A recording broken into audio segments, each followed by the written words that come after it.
Close that. Oh yeah. Thank you. Okay. Me? Explain the aspect of God a little bit first. The aspect of what? That forms of God. Okay. The significance of those three forms of God. Well, just once again, we look into the second house cusp. Can you see that with the whiteboard here? We look into the second house. The sign in the house cusp, its planetary ruler, house sign aspects, phases, onto the natural ruler of that house, which is always Venus, yeah? The natal Venus in the chart. Now we only look onto the Venus from an inner Venus or Taurian Venus point of view. Yeah? That shows how the person is inwardly relating to himself. House cusp, which is, keeping in mind that is always ruled as the natural ruler Neptune, and the other thing always with Venus. Venus being the lower octave of Neptune. So we could also make the deduction here that every inner need structure within us is connected to our inner divine. Make sense? Yeah? Our inner structure is... Our inner need, yeah, is naturally embraced, not distorted. Yeah? Has a link to the higher octave, our inner divine. Yeah? Makes sense? Please keep in mind that Venus/second house has something to do with our senses, sensing things. Not on an intellectual trip right now, we're on the sensual trip, sensing things. No? A typical example of the second house, every child wants to smell its food. Yeah? To know, is it good for my survival? Second house. Yeah? If this is allowed to, then it will start to build a very natural inner relationship towards its own needs via embracing its natural senses. Does that make sense? Mm-hmm. It's able via the trine to the sixth house to discriminate, sixth house, what is good for my survival, what is not good for my survival. Discrimination. Yeah? Whenever I'm told smelling the food is impolite or nasty or da-da-da, yeah? That's the first form of distortion.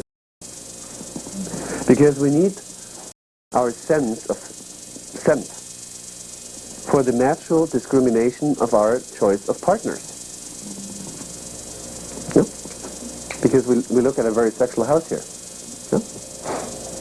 So, if this is not given, we do have the seventh house,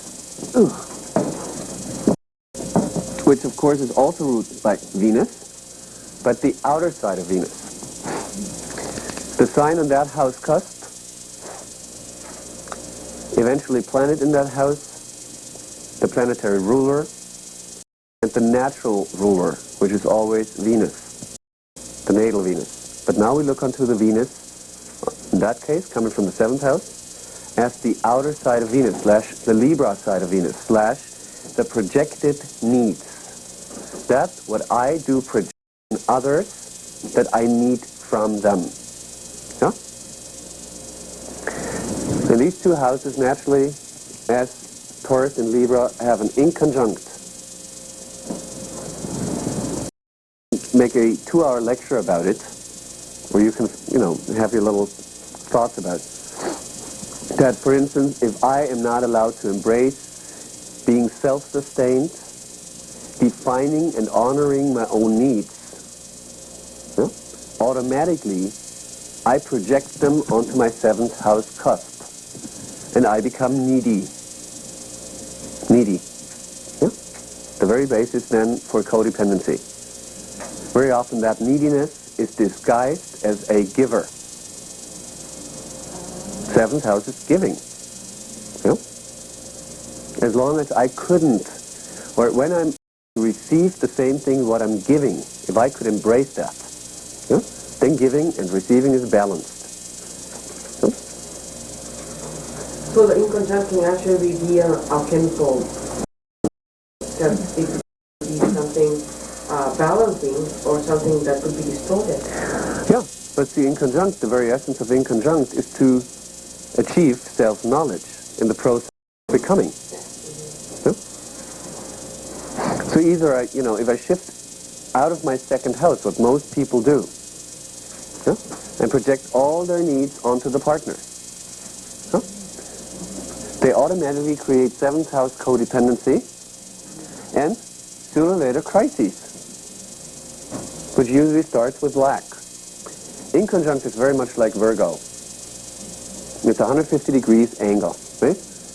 After 0 degrees Aries, if we count 150 degrees, we land in Virgo. So it's very much the same energy. Yeah? Virgo. Very Virgo question. Yeah.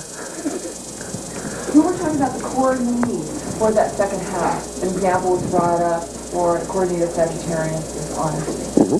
So really, is it would just be that the word for each sign, kind of the archetype word for each sign would be, say, the core need for the second house? No, because you have to keep in mind that every archetype, i.e. Sagittarius, has a whole facet of archetypes within it. Sagittarius on the second house cusp, yes, has a need for honesty, but it also has a need for constant growth, for expanding in concentric circles.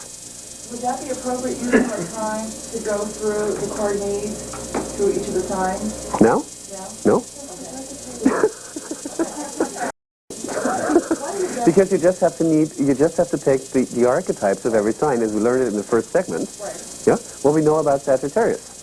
Okay. So there's that's making a combination. Yeah. We know the keyword right now looking onto the second house cusp. Okay, the need structure and the ability of that client to be able to be self-sustained, self-reliant, self-loving, self-giving. That's second house. Now we find Sagittarius.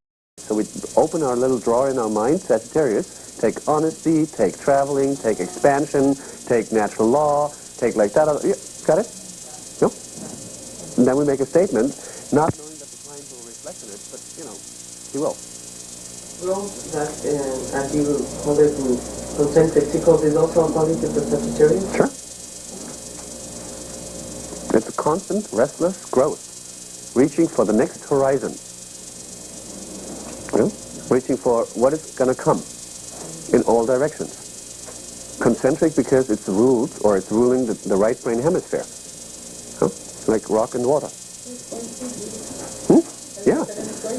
And optimism and laughter. And if we bring that into context, Sagittarius on the second house cusp, in a sexual need dynamic, in terms of when do I feel an inner stimulation. One, for instance, if this person is in nature. Very simple. Sexual planets in Sagittarius or Sagittarius in the second house cusp, nature is the key word. Whenever there's a block, do it in nature.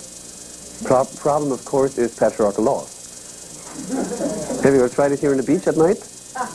When Laguna Beach police comes with flashlights? What time do they come? What's the next figure out? Well, Laguna people go to bed at 11 o'clock, When do they come? so they're on at 11:30. Oh, I have to, well, yeah.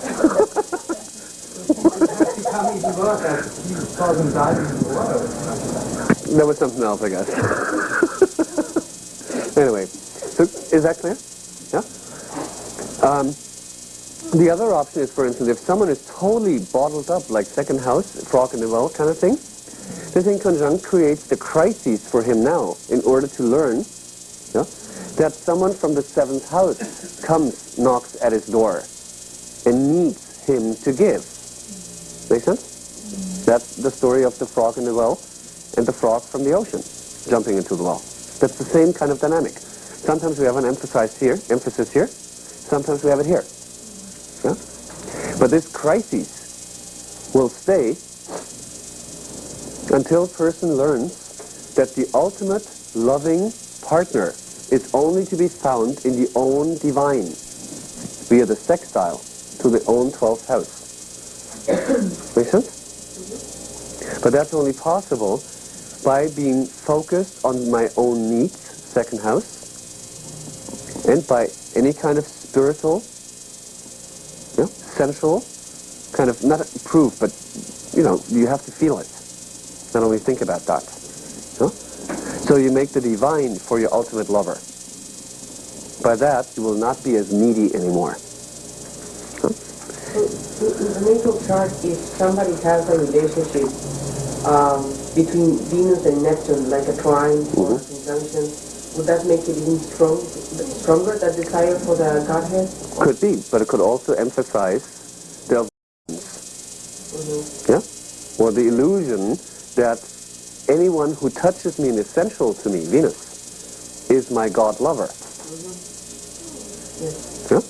You can only observe it. You can't read it in the chart. But it would make it easier if that person would understand what it's really about. Yeah? And we're not talking about an ego trip. Yeah? It's to be able to learn in both worlds simultaneously. Yeah? The astral and the real world. Could we also have like an idealistic image of what a partner should be? That's what happens. See, we all, because, yeah, these people, to the question of Gloria, yeah, sure. Everything we idolize is an avoidance. Everything. It will lead to crises of disillusionment. Yeah? Because it's not based on reality. Period. Or they make you deceived. That could be another thing. But very often, you know, the outer world is only a metaphor, a picture, a mirror for the inner world. Yeah? If I let others see me as the savior,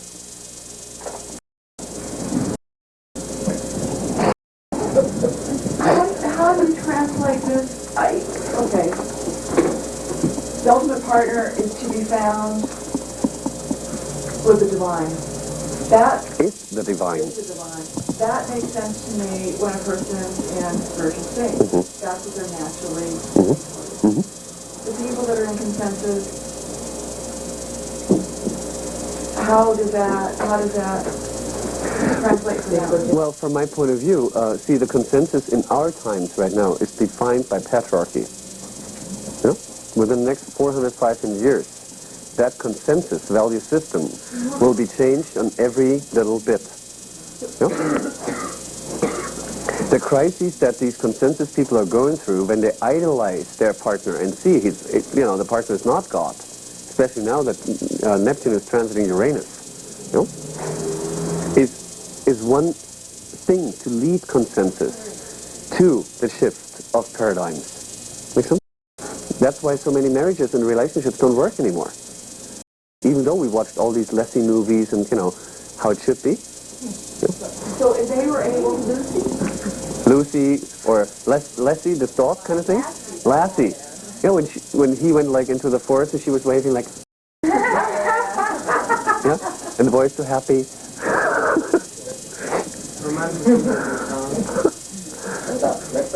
Or Flipper. So we all have like a 12th house cusp. On that 12th house sign, eventually planet in the 12th house, the location of the planetary ruler of the sign on the 12th house cusp, and its natural ruler Neptune.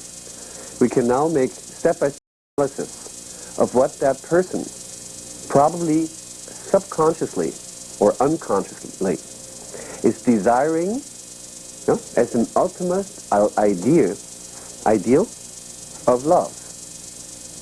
But because the 12th house is right behind my ascendant, it's only be found within me. Only. Yeah? But because we live in a reality where most people are conditioned that we are not allowed to look inside, yeah, then it becomes projected onto the 7th house cusp via the natural inconjunct. Yeah? This is when I make partner be almost a god. Yeah?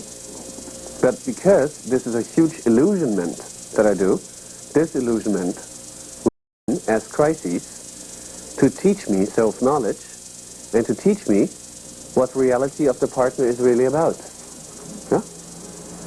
Leading to self-knowledge, leading to some state of, you know, at a certain point coming to that point, ultimately. Yeah? Make sense? Yeah?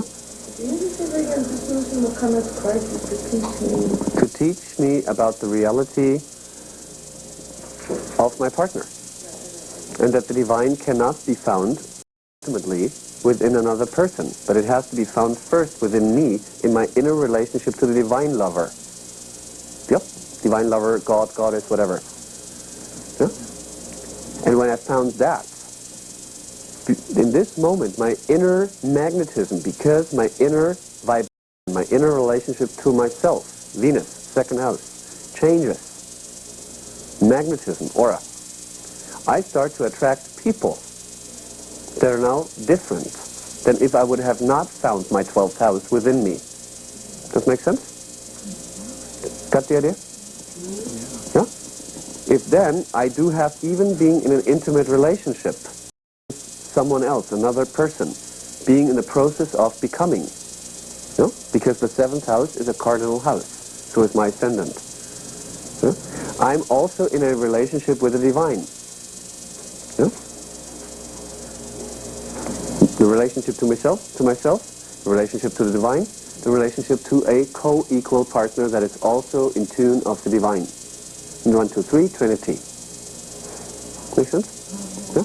That's the ultimate lesson behind that. So usually if a client calls me and says like, is she the right partner? I always go, no.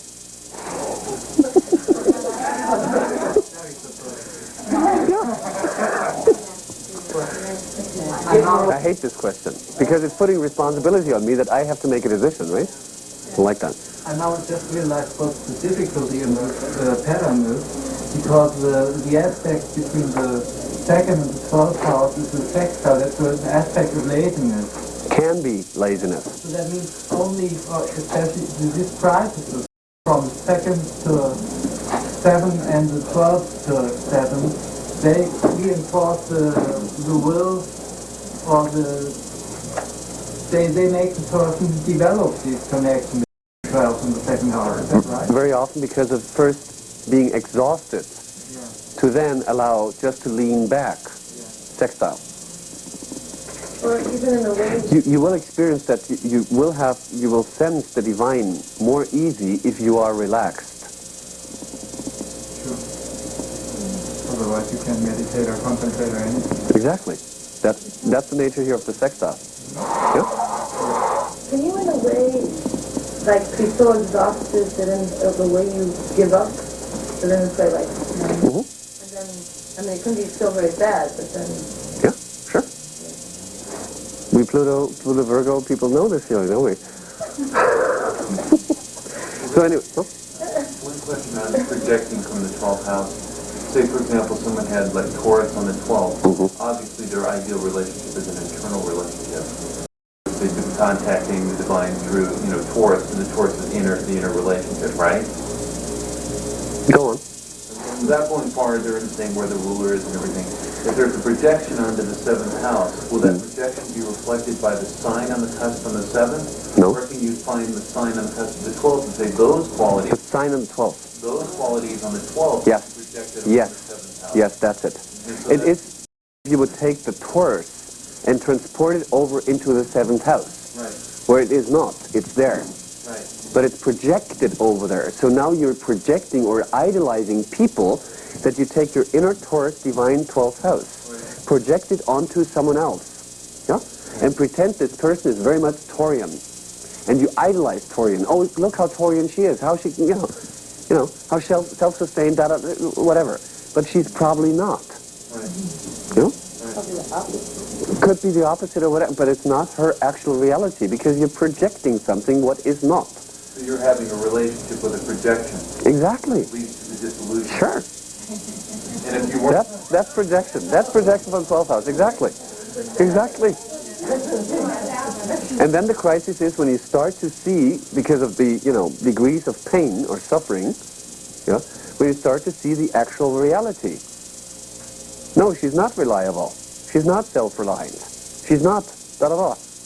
Then a typical reaction in our time is that we criticize, in conjunct, the partner for not being what we have been projecting onto him, what we wanted him to be. Clearly, their fault. Of course it's their fault. Like we do the same. Yeah. Make sense? Okay, but that's only the first chapter of the painful path of disillusionment. Because after we have started to criticize, you're not like this, or we have been projecting, at a certain point, we will have to realize that it was us who made the other one, or that we decided to see the other one in an appearance that is not its reality, his or her reality. Then we are in self-responsibility. That's the real pain in the ass. Yeah? Can the symbols for why this was projected, why, what was the basis for this projection from this 12th house onto the 7th? Can those be found in the symbols of the 2nd, 12th, and 7th alone, or do you need to go outside that? I would go to outside of that. I would look into the whole cake. Yeah? For instance, if you see like a very emphasized and very hurtful childhood dynamic, whatever, then in order to deal with the distorted or painful, things, you have a tendency to idolize everything. If I idolize, numb myself down from actual reality, I don't feel the pain. And if this is brought by delayed stress into, mature life, intimate life, we have a reason for that. Then we also have a reason not to judge. We see it. So do you pay close attention then to the aspects between the rulers of the 12th, 2nd, and 7th? That could be a good idea, yeah. I've never done that before. Well, I'm just thinking, The aspect. say for example, the ruler of the 2nd is in opposition to the ruler of the 7th. There's a tremendous amount of stress between my internal and my projections. So then I would want to see, well, how does that 12th house planet play into all this? It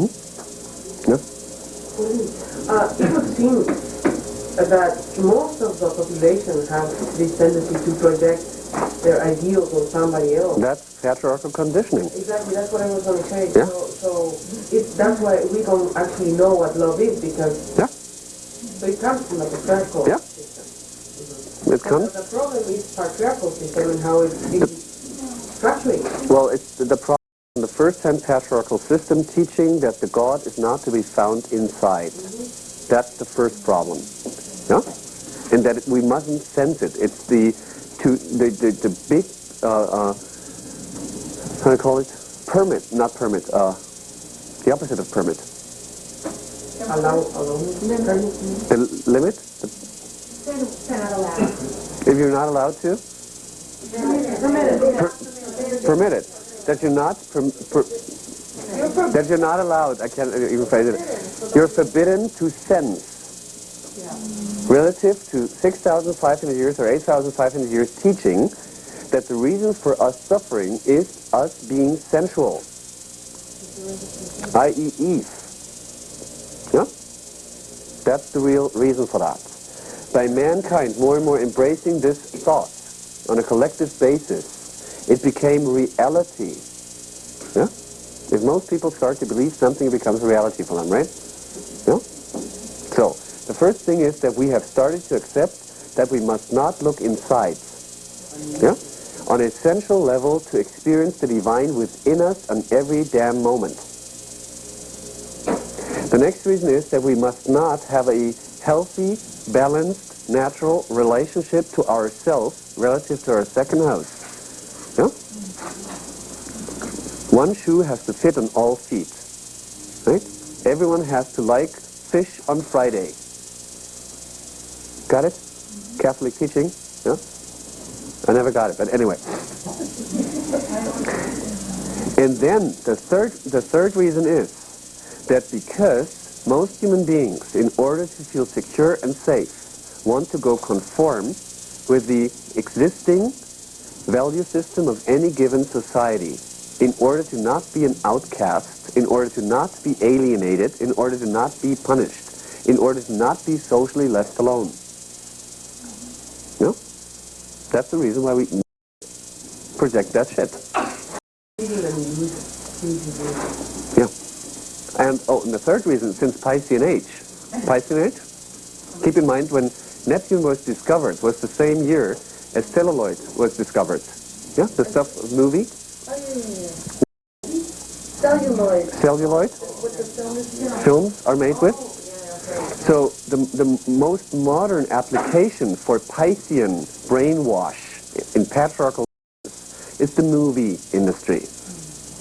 Give me a call when you see, like in one night on your channels, you know, any kind of movies about a group marriage, you know? You know what I mean? There is an idealized picture of how relationship should be. That most people try to conform with this idealized picture. Yeah? Of course, Walt Disney. All this shit. Yeah? And if most people feel I don't fit in this expectation, thing relative to the need to go conform is something must be wrong with me. Yeah? Keep in mind that all patriarchal teachings / religions are guilt-inducive. Guilt-inducive. Because that's the best way to manipulate, to control. Make sense?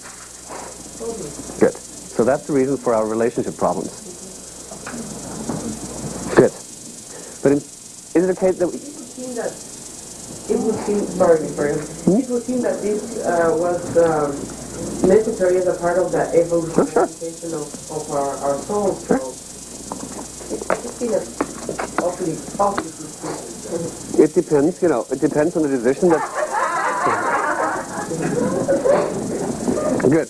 But instead of doing all this brain crap, we're gonna work. Moon and Virgo. Okay. Question again? Yeah. Did you say this whole process needs to be done in Virgo-like steps? No. You have to start with the second house before you go to the 12th house, before you go... I would recommend to do that. So I don't mean in reading, I mean... No. It's a preparation. In the 7th house until you've got the second house and the 12th house. It's a preparation. In life, though, she means you should get to know your own needs first. Oh, and... You have a relationship before you know what your own needs are. Well, I don't like should be, you know, you should not. That's, you know. How to find out what's going on? Well, you know, it's the same thing. If you don't know who you are and you're not able to embrace your inner second house, You have a good relationship and you don't... then the 7th house becomes the hot stove. Ouch. Yeah? By that you learn via crises what you need. So, you know, either works. Okay. So if you skip it, it's okay, because you're forced to go back there anyway. Exactly.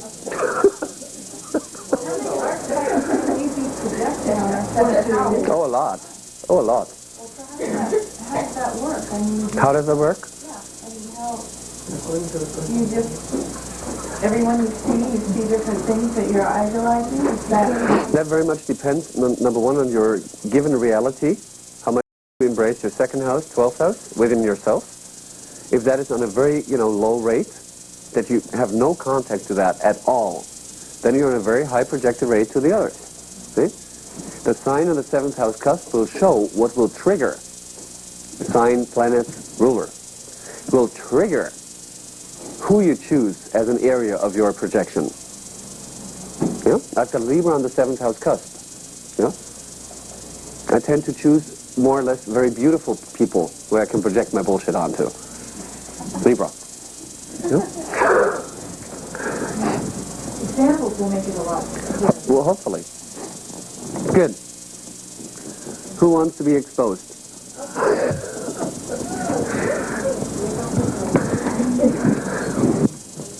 Does that stuff help you? Yes. Even like talking so long about it?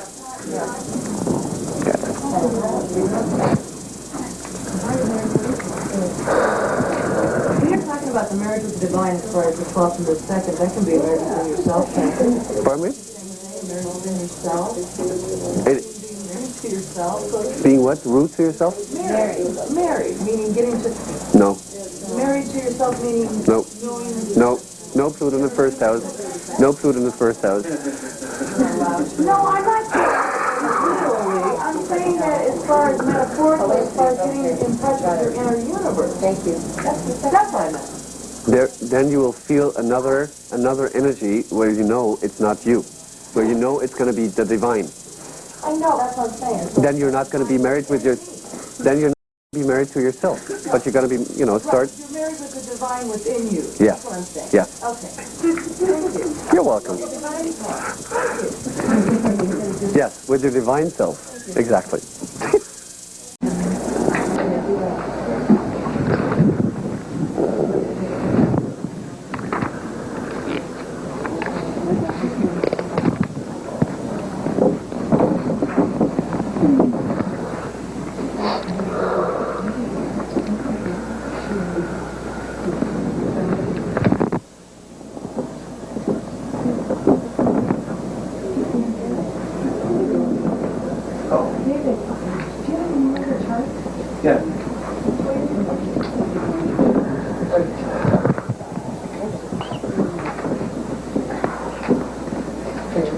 Also, there's some people who are here for the first time.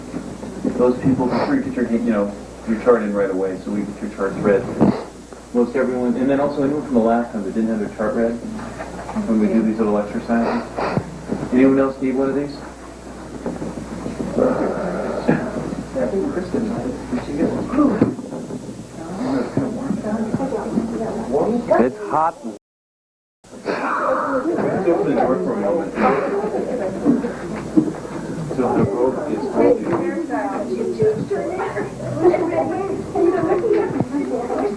Oh, that feels great. Don't open the garage door, just then. Don't open the garage, my stuff isn't there.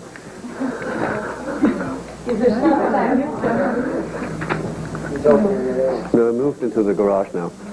You did?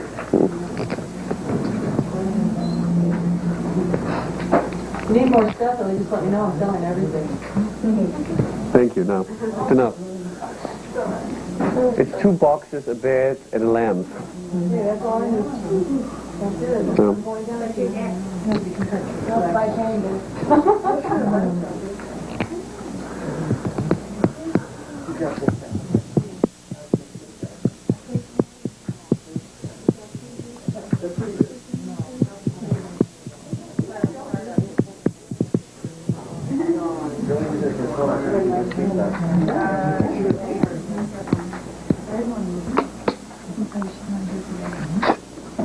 okay, let's start like step by step. Yeah? So we start with the second house, knowing that it has something to do with the inner needs, the inner value system in order to be self-sustained. Also the needs that she has in sensitive terms to build an inner relationship towards herself that gives her a feeling/meaning, a value, and being self-sustaining. And we find Cancer there, with the moon and Gemini in the first house. And that moon, of course, makes opposition to Mars and the Sun. What kind of an opposition is it?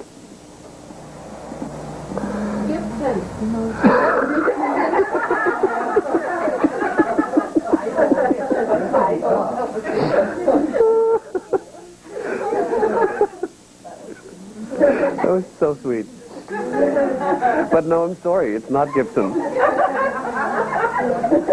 Do you play guitar? Mars Moon, what kind of opposition is it? Oh, Mars.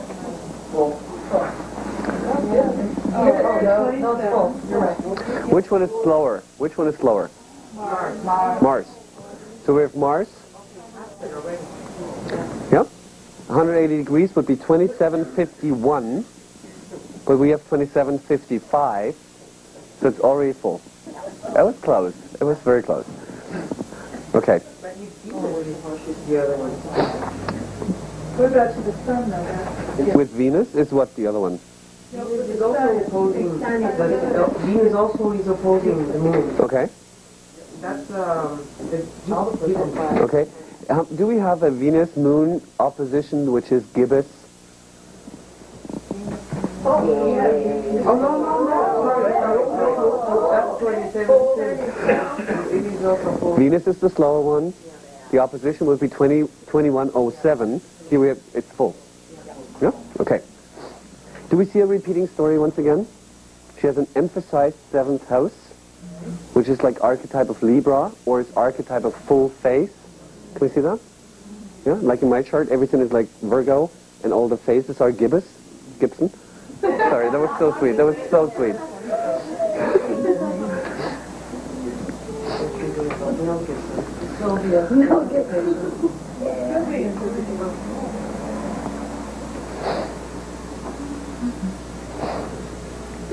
With the sun, it's Gibbet. With the sun, it's finally Gibbet. Yeah. Okay. Thank you. Good. But of course, we see here that the Mars-Moon opposition is so incredibly, precise. Yeah. That will be like, a spinning, or one of the major axes in this chart, determining relationship issues. Does it make sense? I mean, it's almost precise by minutes. Mars-Moon in opposition. How does that feel? Exhausting. It's something about the male-female. Just by the very nature of Moon, it's very much male-female because anima. Yeah. And of course we see Mars, which is very much a Yang principle. And we see the male-female principle because being in Gemini. That means the ruler of the second house being in a Gemini sign in an Aries house. Very fine. And then all those planets conjuncting it in Sag. Opposing the rule of the second house. The second house is my needs, my inner value system, my relationship towards myself in every given moment. Huh? So we have Cancer there. So who wants to start there? Just like Cancer in the second house, and then we just flip. I always say, like, do it like simultaneously. Cancer second house. There's a need for the Cancer, huh? The inner relationship Cancer. But how to define it more precisely? Of course, we look into its planetary ruler, which is the moon in Gemini in the first house. Now we have to describe what is Clara's neat structure.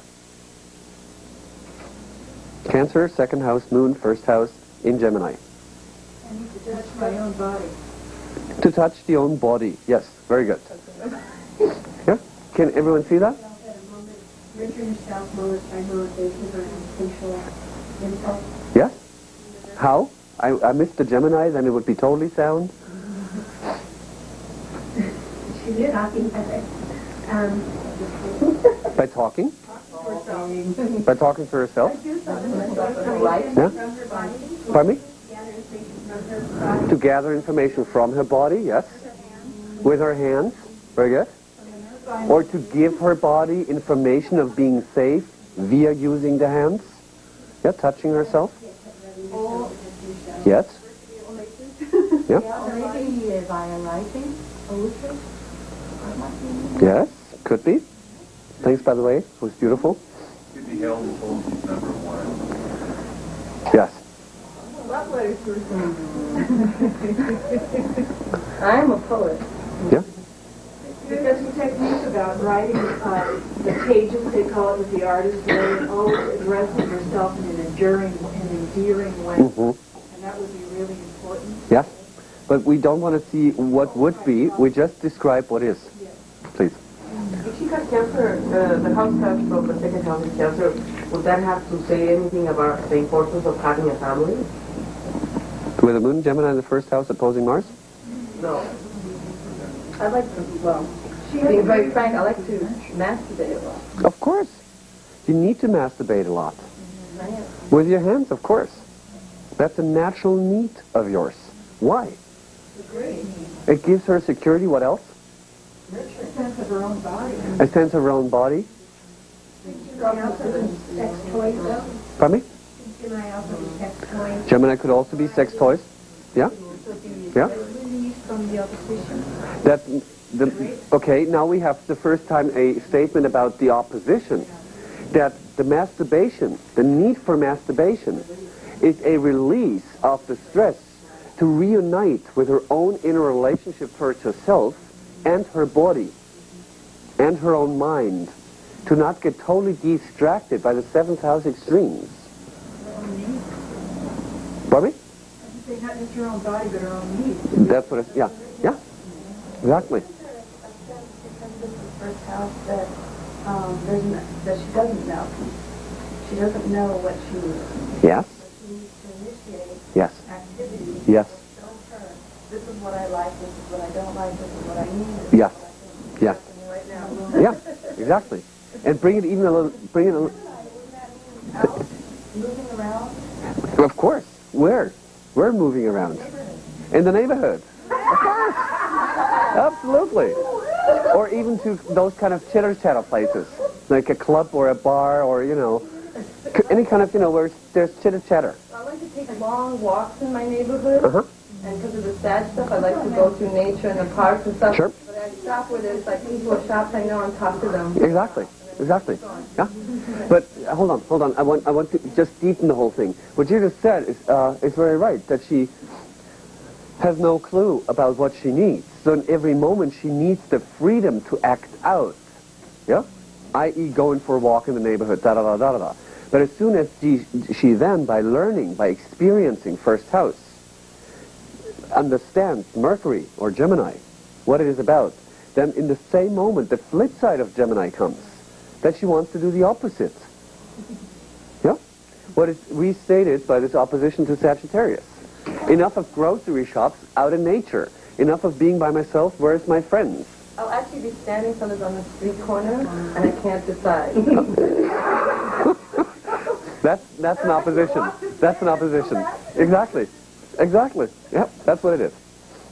Okay. Or would it be other people? If she's trying to initiate things, does that show that other people get in her way? Trying to be alone, other people are trying to get her time with her attention. That can be one dynamic, but if we just come strictly from the second house, this lady has a strong need in order to feel nurtured and free and independent and open for any kind of information, to be totally alone, just by herself. That's her major need, because we read that on the second house cusp. Does it make sense? Yeah. But very often that becomes, or gets like in total polarization to her other need to be in social contact with others. Yeah? And because we have like more planets over there, very often she gets distracted and lets other needs, or her need to be with others, overwhelm her first and essential needs, to just be by herself. Yeah? Is that true? I think I do, yeah. Exactly. Yeah? So we would have, please, we're doing a preparation for a chart or partnership analysis. So one thing that should into amount, this woman needs always time for herself, where she's just totally free. Yeah, but you know something? I'm going through that right now, where I'm starting to actualize that and realize that. And all my relationships, friends, things I have a long time, everybody is just huge, like if I'm calling me selfish. Mm-hmm. Absolutely. Huge rebellion Of course. among people I know. Of course. Of course. Yeah. Just look into the very nature that your Saturn makes almost a precise inconjunct to your moon. As soon as you do what you feel that is good for you, there is, of course, the judgment coming. You know? As a mirror for yourself feeling guilty about it. Huh? Because with this seventh house, you know. That's also the focus of the yoga. Yeah? Yeah? Okay. Mary, finally. It is your turn. I was taking care of your voice, that it gets a little recovery. That was a lie. It was a charming lie. Could there also be a security, an inner security, a need through oral gratification, oral, the Gemini and the Cancer? Could there should also be a sense of inner security and learning through oral, biting her nails, sucking her thumb, oral sex? Absolutely. Anything to do with her mouth. She might want to taste something before she eats it. Yes.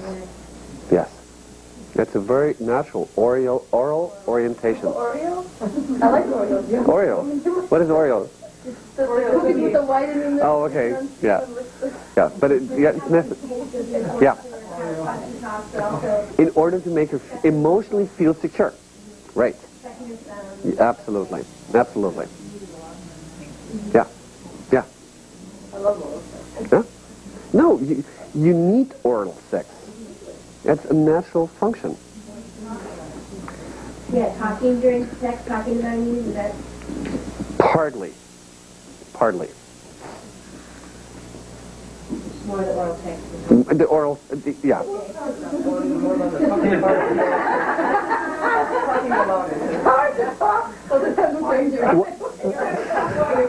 What is another need? If we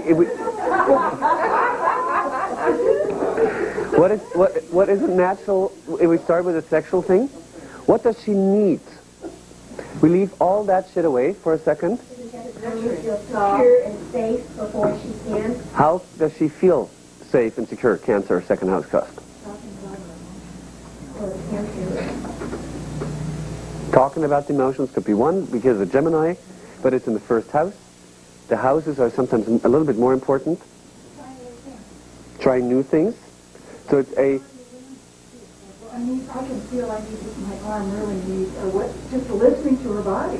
About Yeah? Okay. With the Cancer in the second house, can that mean also holding? Yeah, that's how it starts. That's how it starts in the first place. She needs to be physically held like a baby. Or, because she's a woman, yeah, she tends to do that. She tends to sometimes slip into the mother role to hold the other one like a baby. No? No more. No more. Okay. Think of that. Oh, okay. Because if she has done that, that was the projected needs of herself to be held. Make sense?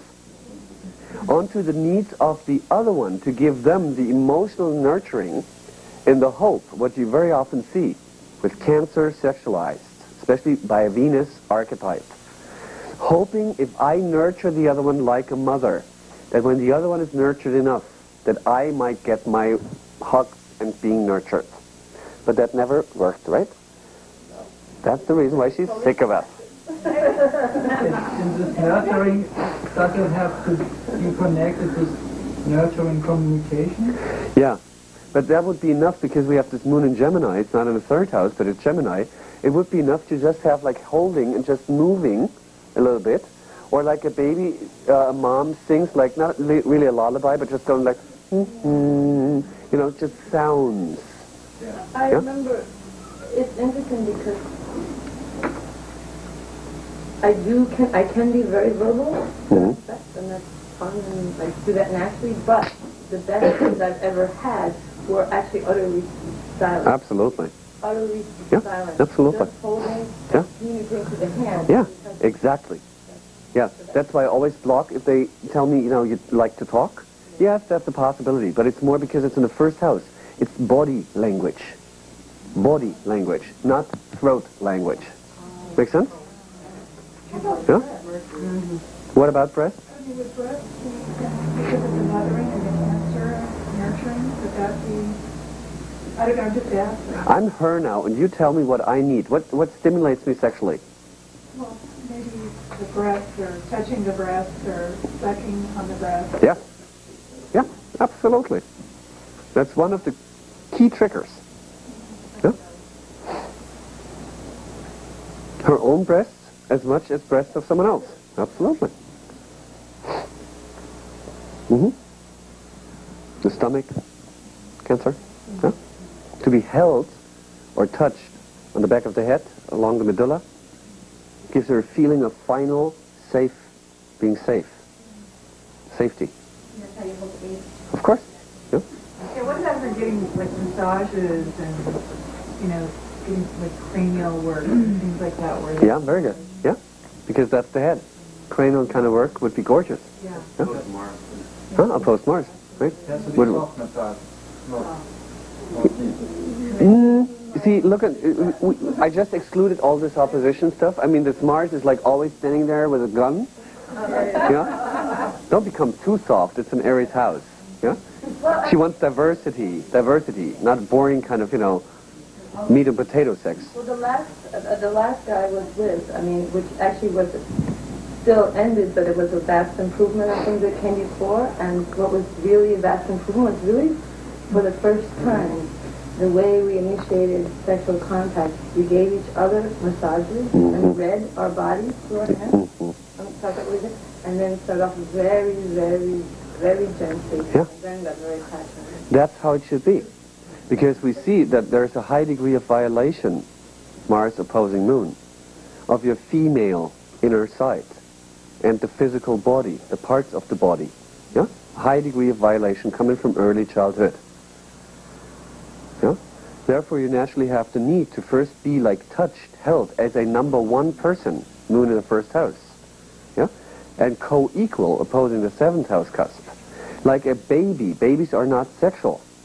Yeah? It's touch, it's massage, it's nurturing, it's warmth, it's safety, da-da-da-da-da-da-da. And going from there.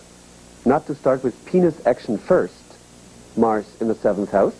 Have her inner child be, again, violated. To after the orgasm of him, get the warmth. When he is exhausted and, you know, rolls over. That kind of sex feels like rape to me, even if that's... It is rape.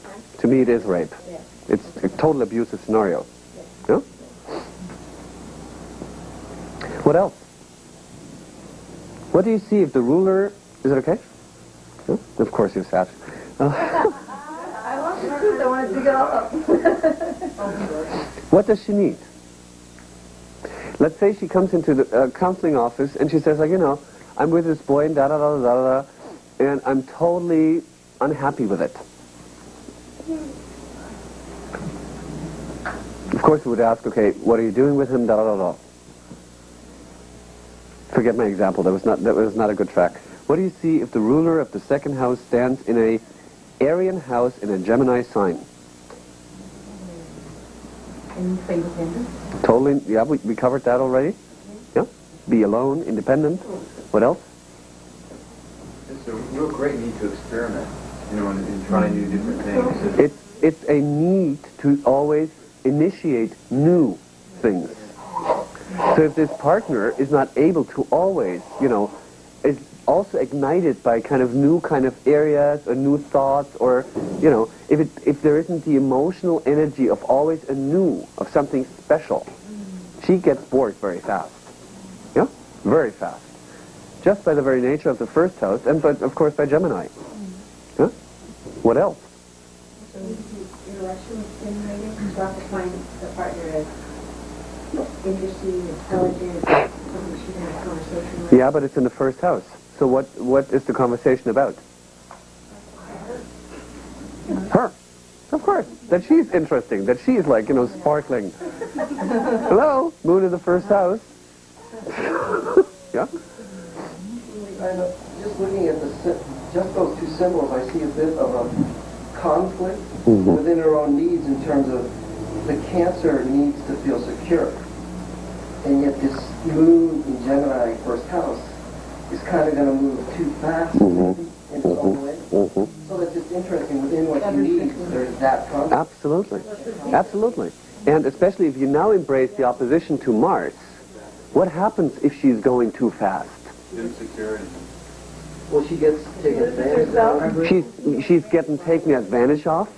Emotional violence, physical violence, sexual violence, verbal violence. Yeah? Do you know when you cut onions and you're too fast, you might cut finger? That's very much, you know. Does that become projected then? I mean, would the too fast become projected onto the partner because she's going too fast? Or? I'm just wondering. No, that's more like, that's not projected. That's the very nature of the opposition. Of either or. Either she takes care of her needs, yeah? Or she's speeding up when she's like, you know, forgetting about that she has a Cancer second house. If she's just like in this first house, then she's like a running Porsche, yeah? And she just runs into someone, finds him interesting, he finds her interesting, get late, get hurt, you know, being sorry. It's not projected needs. It's the very nature of the opposition, yeah? She needs to center that opposition. Well, centering, I think, I find for myself the key thing is centering in general helps everything. Yeah. Especially this area. Yeah. And see, one big message, especially with the moon being here in the first house, is that whenever she feels physically, instinctively, that she needs her time to be by herself, to do it. To do it. Even being in an existing relationship. To say, bye-bye, I need to go for a walk. To listen to... Pretty much everybody who I've been with when that happens have all found it very threatening. That's the mirror effect of the opposition. When she tried to lift the moon, the other one started to represent the Mars. But it's her chart. So it's her own conflict within her. Got it? I was just waiting until you say that. Thank you. It's her own conflict. Yeah? That's where rejection occurs. Is that where... Nope, the projection is... Still not projection. The only time that we had now projection on the seventh house cusp is when Clara said that she very often nurtured the others, even though she has a need to be nurtured. That's projection. All right. So that's her need projected on the other. Yes. I warm you. I give you the safety. But that's what I want. What I need. What I need. Huh? So then when they're violent or they're disrespectful or they're aggressive or whatever, that is her own conflict within herself. Yes. And that's not a projection. Outpictured. It's her own emotional anger. And having needs, having her own needs, or I don't know what her anger Where is the anger? The anger has something to do with her own needs, of course. That imprint from her when she was, is that her imprint? No, You're skipping. You're very skippy.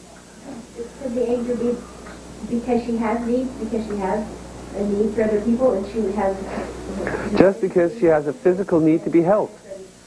Just to have a physical need to be held coming from early childhood, which was violated. Tremendously violated. Really? Is that because of the in conjunction with Saturn in the 8th? Just to Mars. Okay. Well, that just makes it worse. But That makes it, of course, worse. it's like, it's just confirming it. Yeah? Tracking it. Mars moon is very hurtful. Very hurtful. Pluto 4 house too. Yeah, but, you know, And she has experienced that when she tried to express these needs, that she got hurt then. she couldn't even express these needs because that was in an age when she was not able to talk Now, I mean... in this yeah, life. yeah. Yeah. But now she's able to express. Yeah, but in these shocked, wounded needs, they can't be expressed. Because even in the moment when she did it, express it via physical body language, it was totally dismissed. It's very hard for me now. Actually, this is something I'm just learning. A lot of things is interesting. This is coming up now because I want to do it. But I'm just learning how to express that I need things at all. Because I didn't even realize this my whole life. I was never able to say what I needed. So I thought I was being selfish. Sure. That's the way my father Judged you. said I was being. Sure. Bullshit. Yeah, yeah. But and now I have, I think, with two relationships recently, one with a friend, and well, actually both, but one with there was attraction, but nothing happened. But nevertheless, they're both very nurturing, and I learned that part of what I learned from those two relations, part of self-reliance, is being able to be open to receive love and ask. Yeah. Yeah. And even, yeah, absolutely. Absolutely. And even before you ask someone else for that, the lesson here is, with a second house Cancer moon in the first house, to always be tuned in your physical needs. Whenever your body tells you that you need to nurture or have warmth or safety, to follow these needs, or at least to honor it in your inner dialogue. Hey body, I hear you. I feel insecure right now. And if you're alone, what would be good things to do? For yourself, wrap yourself in a blanket. Yeah? Read a baby, fairy tale. Talk with your inner child. Yeah? Pet your leg, your stomach. You know what I mean? All those things.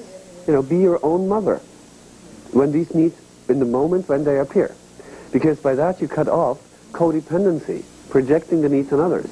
If I learn to express my needs, it's still like, you know what I mean? Yeah? See ya. So, just one more thing, and then I need like a Ziggy. And then we go on with that stuff. Is that okay? Or are we moving too slow? No, fine. Yeah? What do you else see there as a natural, neat structure?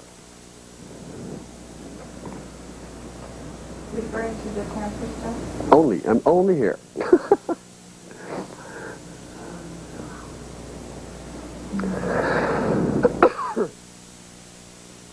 I think she'd be really good with music, as a soothing music of some form, playing it. I sing all the time when I walk. Yeah? That's good. What else? As a sexual need.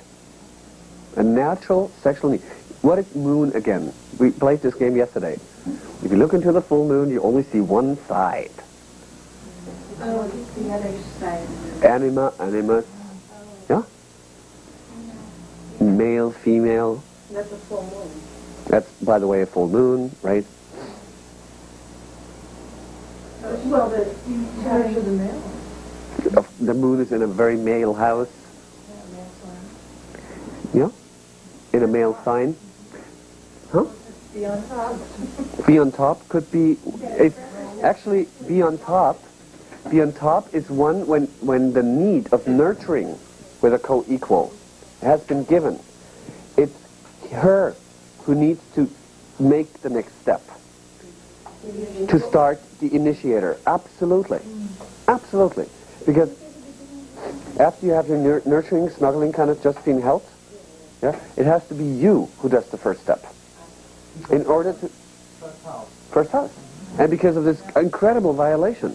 If she stays in baby role just waiting until he does something, he might overheat his system, Mars in Sag, fire, and just roll over her. This is still a huge effort for me to do. Of course, because you're afraid of rejection or judgments. Yeah? Because you've learned that you know something else. Gemini. The both, the two, and the three colors. Bisexuality. Thank you. That was a birth. There's a natural. Yeah. You know, to be curious. Gemini. Yeah. For experiences about the same gender because of the violation of her own female. That's natural. Yeah? Or we could also then bring it up to a state of androgynous. Yeah, but for what I'm trying to provoke you here is to be able to speak out the word bisexual without, flushing. Or, what I mean? Yeah. Yeah. Can you see that? Of course, but there's a natural curiosity for that, yeah? To be like, to learn about as much as possible about herself via following her physical instinct, and the only important thing is that she's treated co-equal and being safe, yeah? No matter what gender it is. Then it naturally embraces her very natural kind of sexuality wherever it goes to. Yeah? It's a natural function that most people would deny, would not look onto. When I'm attracted to a woman, it's funny because with guys I also assert it, but in a lot of places, when I'm attracted to women, it's very masculine. Here, that's the point. That's exactly the point. Those are my life. Yeah, for sure. Yeah. Work out in being with a man who's coming from a strong feminine. Sure. Yeah. I love very Yeah. feminine. Sure. And it's very important because we see her second house being Cancer, that she's allowed to live her female, that she feels more safe about to live that with a guy. But we have to keep in mind that there's an Aries house. She also wants to be. See, look at the 7th house, co-equal roles, gender, Yeah? But see, I like guys who are very, not effeminate, but very feminine in a lot of ways, even in appearance and things like that, but who are inside. Men. Right. Yeah. That's Like the man naturally is meant to be. And I'm very glad when Sure. that's what's natural. Sure. Goody. So we got that covered? Siggy break? Would that also indicate that past life stuff like backpack and brothers? Yeah. Yeah. Okay, or with friends? Does that have anything to do with twins? Does not have necessarily twins. Because that's happened to me in the past life that I have sex with my brothers. See, but to answer the question correctly, I would have to see the whole chart. Yeah? But yes, that there is a sensual/sexual attraction between the siblings. But that can also be caused by the parental situation in previous lives that was so horrifying, threatening, that the siblings nurtured each other. Yeah? It's not necessarily like to have well, yeah. Okay, so usually we look into the house, sign on it, it's planetary ruler, eventually planets in there, we don't have that, and then at the next step, the natural planet/ruler of the second house that we need also to get the whole picture then about her inner need structure, her value system, da-da-da-da-da. Sagittarius could be a setback at the polarity point, which is again Gemini. What did you say? Jeff has said the inner relationship Yeah. of Venus is the polarity point of the sign that you see it in, which is in Sagittarius, and it's Yeah. with the Yeah. Gemini, so just the Gemini again. Yeah, but now a different house. Right. The 12th house And in astrology, it's good to learn to especially observe when a client speaks. And when Clara said about whenever she's, especially recently, trying to, complete her need to create space for herself, she felt very often others judge her, but especially the family, but also with the Venus in the 6th house, it's polarity in the 12th house. She feels guilty because of that. And also it was something about loving her for just who she is and not criticizing her. So she feels, natally, she feels inferior for her natural needs. Venus, 6th house, Sagittarius. It also sends her back to the 12th house, the inner divine, for that fulfilling of that inner need. And the process of embracing the inner side of Venus, yes. But very often, if you see a natal Venus in the 6th house, very often this person becomes, in terms of the own need structure, its own worst enemy. Because of the inner listening, Venus, of never being good enough, of criticizing itself for its very nature. For instance, the very nature of having enough freedom in any given relationship, friendship, intimate relationship, to have time and space to, follow the physical instincts. And very often that, via Venus being the ruler, or it has also an external side, projected side, very often then, with the Venus in the 6th house, of course, magnetism, she attracts people that outpicture her own inner self-criticism. Make sense? Which then activates again the Mars opposing that moon being the ruler of the 2nd house. Yeah. So as more as now what she's starting to do is giving her time for herself whenever she instinctively needs that she needs to nurture herself. Get back in contact with her own body just by, masturbation, nurturing herself, cooking for herself, whatever, these kind of things. It's more she will more and more change her inner vibration. Because it makes her feel good, and that's the living proof that it's good for her. Make sense? I have a very, I don't, maybe I'm sticking ahead and tell me if I am. I have a very strong desire as far as satisfying that, find out about concepts. It's like the strongest drive.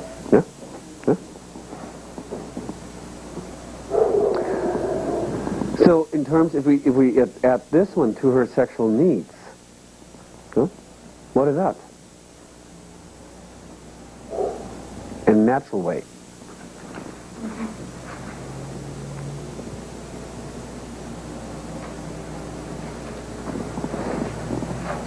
Embrace the polarity.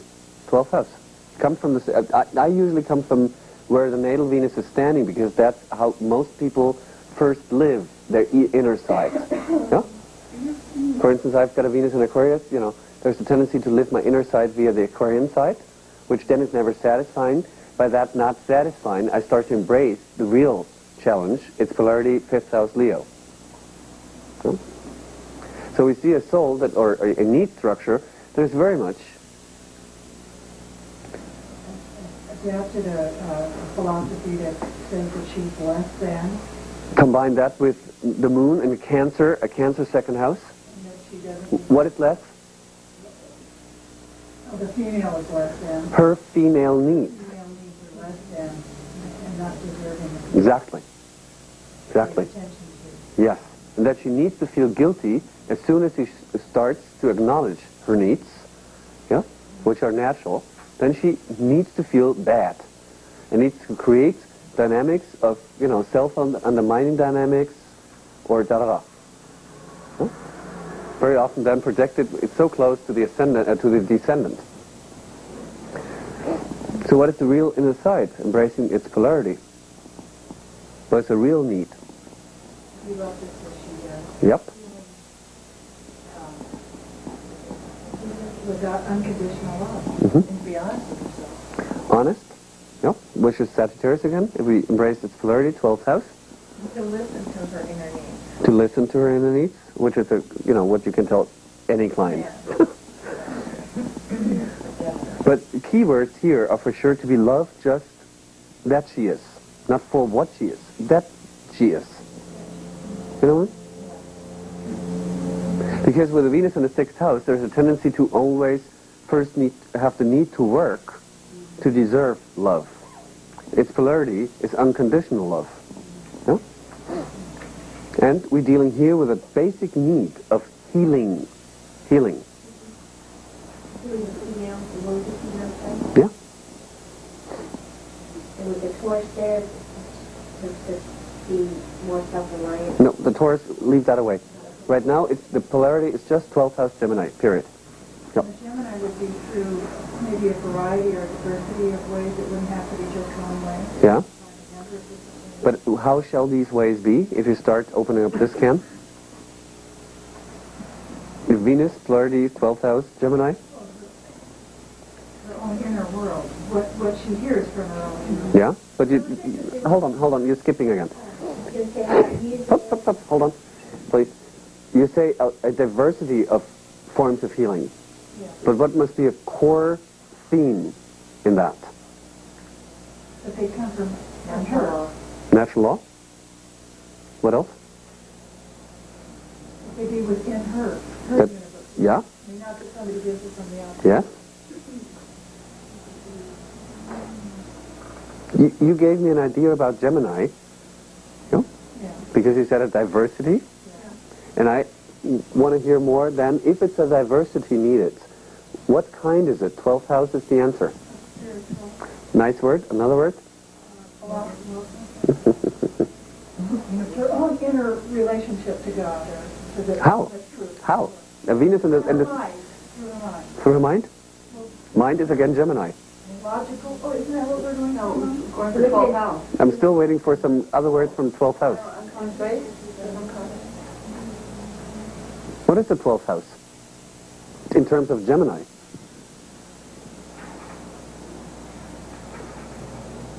It was right here. It was just here. It was just here. Mind expanding. Mind expanding, okay. What is a universal language? Yep. Huh? The divine?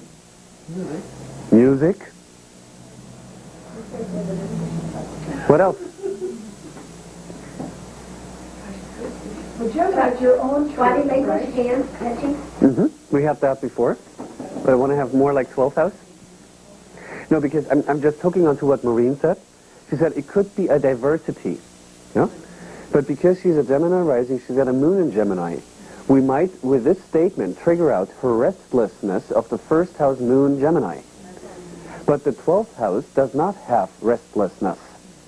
That's why I hook on some other keywords. And the word spiritual is a nice word, but it's very abused in our language, right? Peace, harmony, simplicity, silence. You know? Make sense?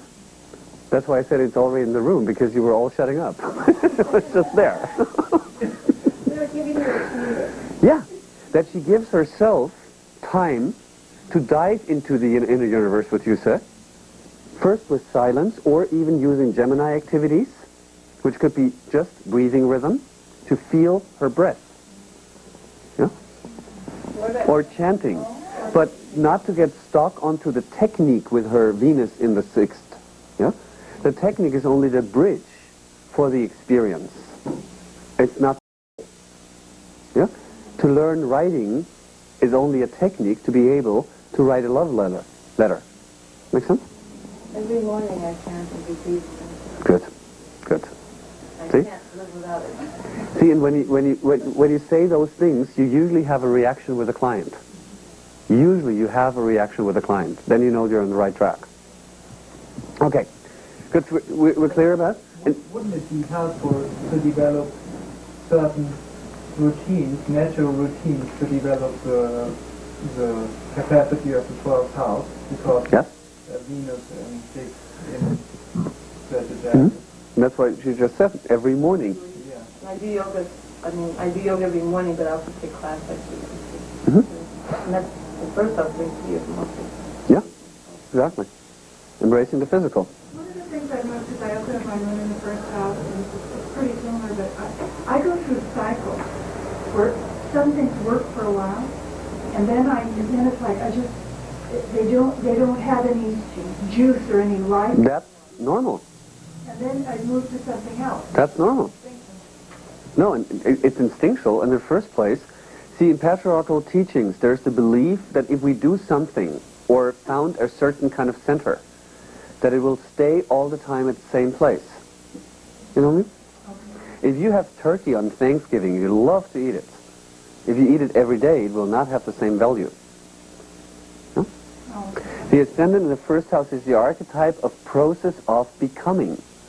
Yeah? Therefore, it needs to move on. I see that's naturally evolving for me because now I'm getting more into Kundalini breathing and stuff like that. So there's kind of, as long as I stay centered, the process finds itself. Yeah. Good. So we see the need relative to the Venus polarity in the 12th house, yeah, also to create a sexual, sensual scenario where in natural ways she can dive into the inner world as a healing of her own, yeah? Make sense? And to start a relationship / a communication with the inner divine. Hmm?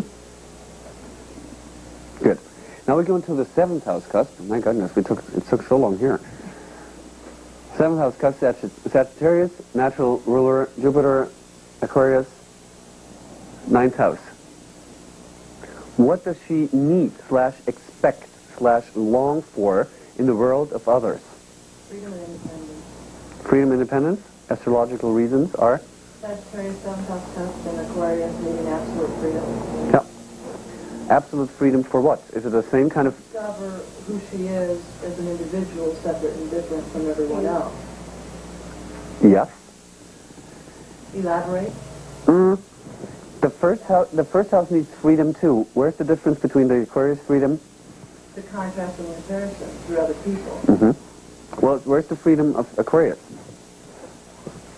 In contrast to the freedom of Aries, or the first house. That's the 9th house. What? Yeah, but I'm asking, because Michelle gave me, she needs freedom, independency. This is also keywords of the first house. No? So what makes it different? What makes the difference that Jupiter's in Aquarius? What does she need the freedom for?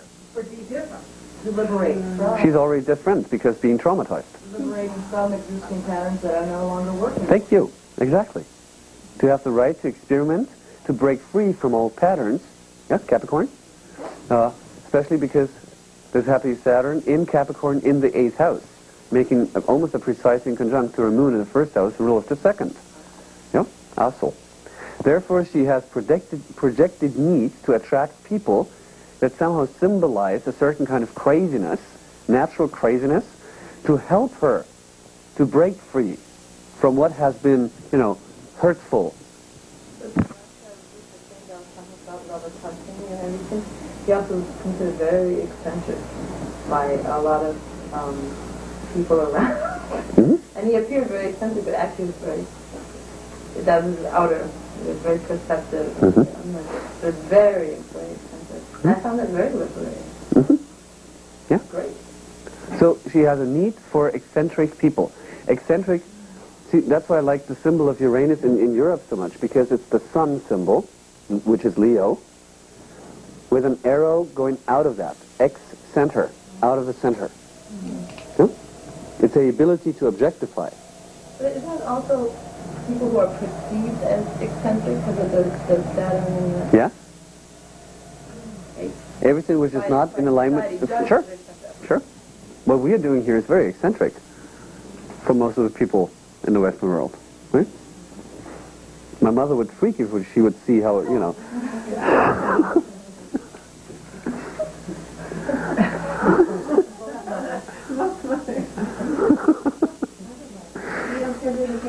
Huh? You don't send your invitation? Oh, no. I look She didn't ask for it. She You lost track? Yeah, Me too. Why is the need or the longing for eccentric people in that term? I don't see that. No. The rule of the seventh house, our projected needs, what we hope / expect from others to be, is Sagittarius. No, I haven't. And the ruler is in Aquarius. So what does she hope that these people do for her? What is the expectation factor behind it? Sagittarius, ruler, 9th house in Aquarius. Help her develop her own philosophy of life. And the consciousness. Help her at least to first free herself from philosophies which are not in alignment with her very inner nature. To then be able, after deconditioning, to embrace her own philosophy. Yeah? So it's right, it just slowed it down a little bit. Yeah. What else? How does she hope? Because she has Mars, Sun, and Mercury. Mercury's, by the way, in Capricorn. In the 7th house. So what does she expect / project on others?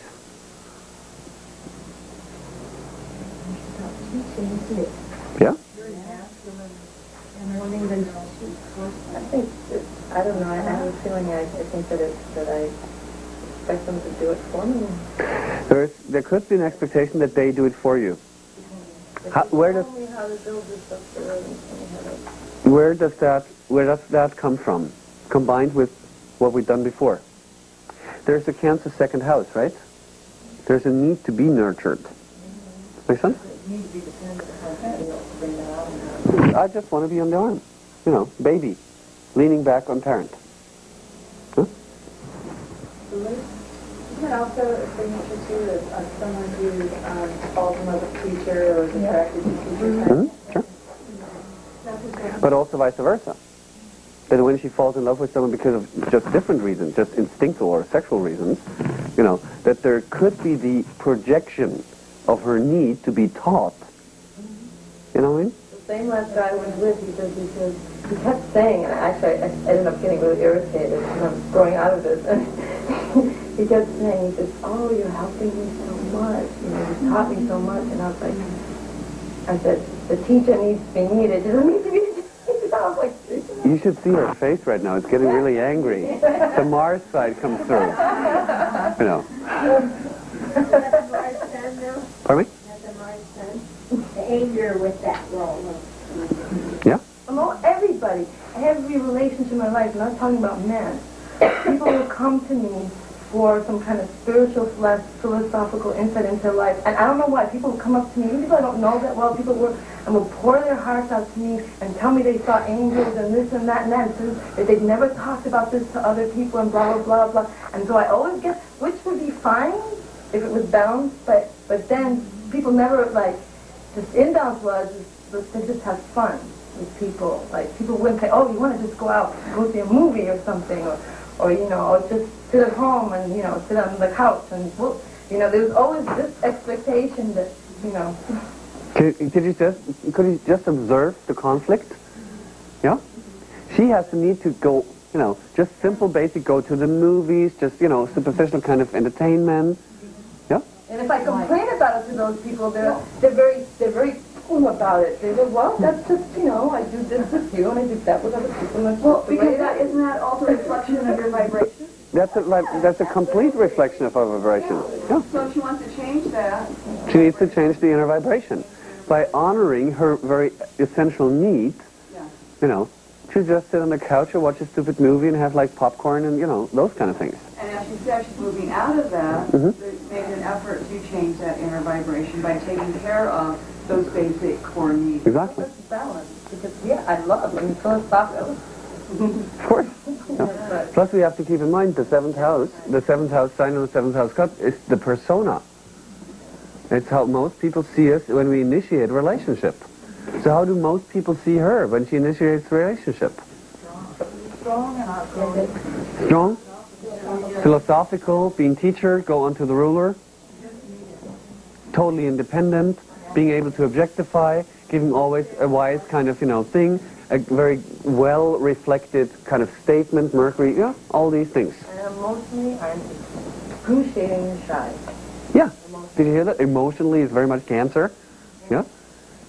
She's shy. Yeah, when someone actually does nurture me and stuff like that, I'm like, Yeah. Then something else comes through. I start fixing. Sure. But the more she does that for herself, independently, the more she'll attract somebody that wants to. Yeah. Yeah. Right. I mean, that's the whole challenge about, see, we have this emotional paradox here, first house, seventh house. I need my independency, I need to initiate relationships, I need to be needed. Yeah? And to always find the balance in there. And the balance to nurture her own needs is always to have an eye on her own emotional needs, physical needs, and go them first. Yeah? But because of belief structure for many lifetimes, Saturn in conjunct Moon, she was not allowed to do that. So whenever she was nurturing herself, she was criticized, punished. Even philosophically. Of course. That was the real abuse. But things like witch burning. That was the real abuse. To mentally abuse you with a philosophical bullshit. Yeah? So what kind of guys does she attract? What does she project on others? If she comes into the counseling and she says, like, what is the right partner for me? What are you going to answer? Seventh house cusp. Ruler, planet there. In respect of what she needs. And we know that we have an opposition, polarization. Someone who's just as free and independent as she is going to allow her to have that freedom and independence to be who she naturally is. And? And I have to say, I can't wait. It was totally honest. Okay. And? And? Pardon me? Pardon me? Comfortable with the natural masculinity? Yes. Yes. Yes.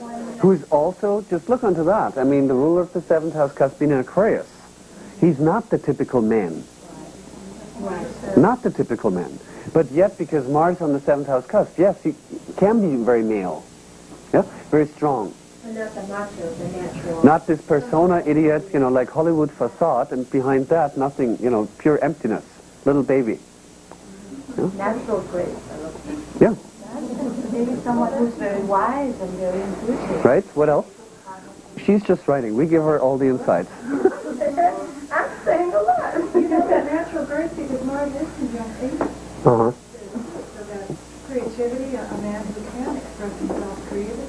Okay. A man who can express himself creatively. Whatever. That was like, now he embraced all the 3 planets. What is she expecting from this person? What does he have, which kind of abilities? You must give her a sense of life. There has to be, or there is an expectation that he gives her a certain kind of sense/meaning in a philosophical kind of overlayer about her individual life. That's one projected, hoped need. What else? Some kind of loving opposition. A loving opposition, yeah. Okay. And that's just listening, but actually also playing back. Yes. The Mars-Venus thing. The Mars-Venus thing and also the Sun. The Sun, Well, there has to be this kind of, I even like, I don't know if debate is the right word, but I like someone who I can intellectually and philosophically, yeah. This is like doing that. Yeah. As more, there's like, kind of debates or something like that. They can be tough. The bottom line has to be honest and respectful. But then it has, it's like wrestling. That turns her on. oh, yeah.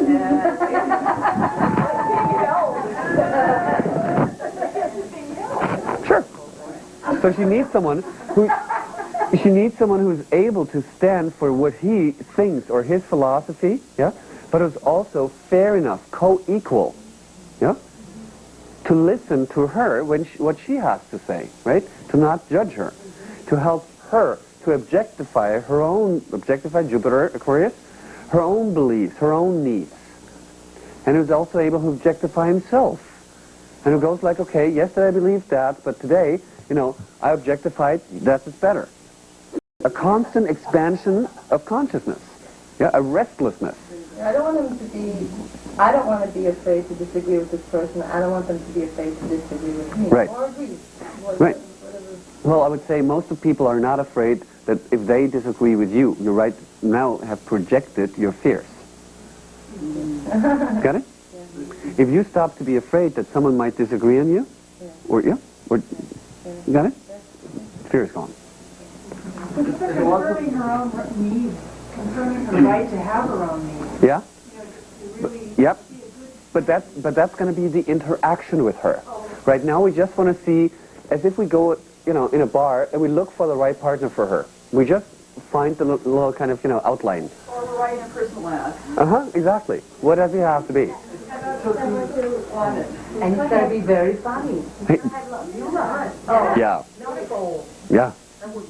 Forget it. It doesn't have a sense of humor. I don't care what we have. All the other stuff is out the window. What else? Somebody who is able to show her how to integrate her desires in a meaningful context. But therefore, how does this partner, how does he have to be able to give her to that?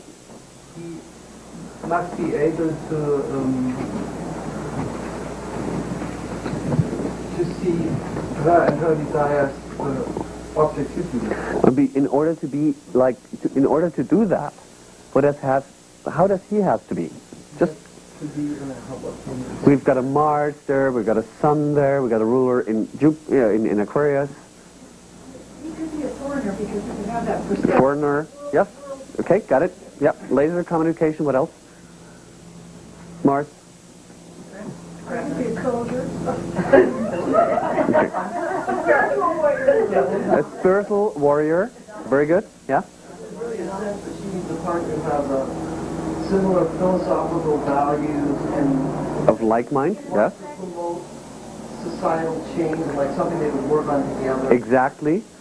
Exactly. There has to be like a common kind of thing. Well, there's also, because Venus is in the 6th, like the house of work conjunct Mars in the 7th. Yeah. Both in that, so that's just Yeah. Yeah. It can be different things because, I haven't heard anything except creativity about that Sun there. How's this guy? What is he, projecting / expecting from a partner? In other words?